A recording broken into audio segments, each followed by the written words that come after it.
Hello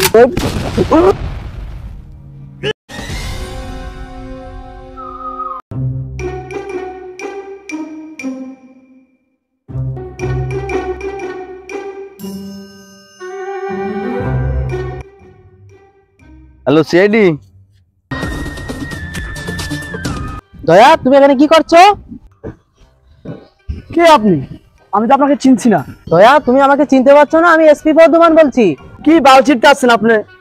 আরে দয়া, তুমি বুঝতেছো না, আমাদের কাছে একটা কেস আসছে, ওটা সমাধান করতে হবে। অভিজিৎ কোথায়? অভিজিৎ স্যার কয়েছে বলতে পারবো না। আচ্ছা চলো তাকে খুঁজি। আসো। স্যার ঠিক আছে, চলো। অভিজিৎ, তুমি এখানে কি করতেছো? কে আপনি? তুমি আমাকে চিনতে পারছো না? কি বালচিটতেছেন আপনি? আরে অভিজিৎ, তুমি বুঝতেছো না, আমরা একটা কেসের ব্যাপারে আসছি, কেসটা সলভ করতে হবে, আমার সাথে চলো। দয়া আসো।